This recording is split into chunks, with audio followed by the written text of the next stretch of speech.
Hey guys, welcome है आप सभी का यूनिवर्सल टेक क्राफ्ट में। तो आज का हमारा टॉपिक होगा सुहेल देव। मैं आज आपके सामने सुहेल देव की सारी बायोग्राफी लाऊंगा शॉर्ट में। तो चलिए बिना कोई टाइम वेस्ट किए आगे बढ़ते हैं। तो actually Suhel Dev north India में बसे एक छोटे से किंगडम श्रावस्ती का प्रिंस था और किंग मोरध्वज का बेटा। तो मैं ये तो श्योर हूँ कि आपको मोहम्मद अफ गजनी कौन था ये पता होगा। तो उसका ही नेफ्यू गाजी सलार मसूद 16 साल की उम्र में उसने नॉर्थ इंडिया पे कॉन्कर कर लिया। उसने इंडस रिवर को क्रॉस करके मुल्तान, दिल्ली, मीरठ और फाइनली सतरिक जैसे इतने पावरफुल किंगडम्स को हरा डाला। सतरिक पे उसने अपना पहला हेडक्वार्टर्स बनाया और बहुत ही पावरफुल आर्मी डिस्पैच कर दी वहाँ के लोकल किंग्स को हराने के लिए। सैयद सैफुद्दीन मियान रजब को डिस्पैच कर दिया था बैराज के लिए, लोकल राजा ऑफ बैराज। और वहीं के नेबरिंग हिंदू किंग्स ने कॉन्फेडरेशन फॉर्म की मसूद के पिता गाजी सलार शाहू को डिफीट करने के लिए। लेकिन वो कॉन्फेडरेशन के चलते मसूद के पिता गाजी सलार शाहू डिफीट हो गए थे और आखिर में 1033 सीई में मसूद खुद बैराज आया एडवांस चेक करने के लिए। और फिर होना ही क्या था, सामने सलार मसूद जो खड़ा था उसने बड़े आसानी से उस कॉन्फेडरेशन को तोड़ मरोड़ डाला और उसे हरा डाला। बाद में वो अपने एनिमीज़ को ऐसे ही कुचलता गया जब तक सुहेल देव सामने नहीं आया अपने मदरलैंड होली लैंड को प्रोटेक्ट करने के लिए।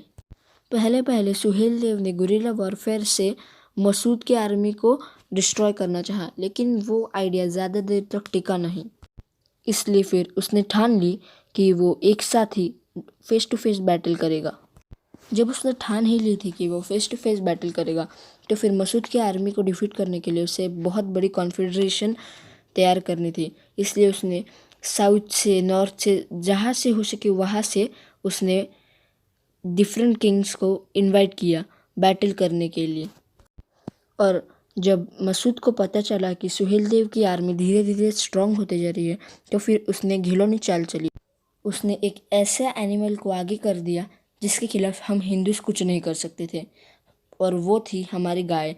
दोस्तों, गाय हमारे लिए बहुत ही होली एनिमल है और हम उन्हें नुकसान पहुंचाने के बारे में सोच भी नहीं सकते थे।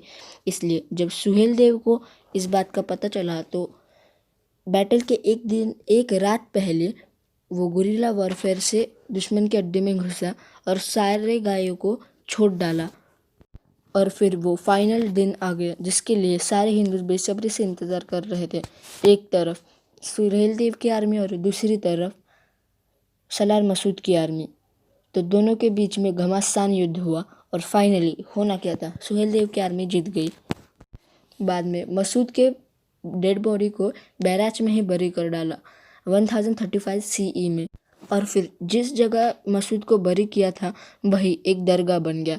लेकिन राष्ट्रीय स्वयंसेवक संघ यानी कि आरएसएस क्लेम करता है कि वहाँ बलार कृषि का आश्रम हुआ करता था, लेकिन उस आश्रम को फेरोज तुगलक ने दरगाह में कन्वर्ट कर डाला। तो गाइस, उम्मीद करता हूँ कि मेरा आपको ये वीडियो पसंद आया हो। और आज का मेरा ये आपसे सवाल है कि आपको पता लगाना है कि सुहेल देव कब बॉर्न हुआ था और कब उसकी डेथ हुई थी। यहाँ नीचे कमेंट सेक्शन पर मुझे ज़रूर बताएं।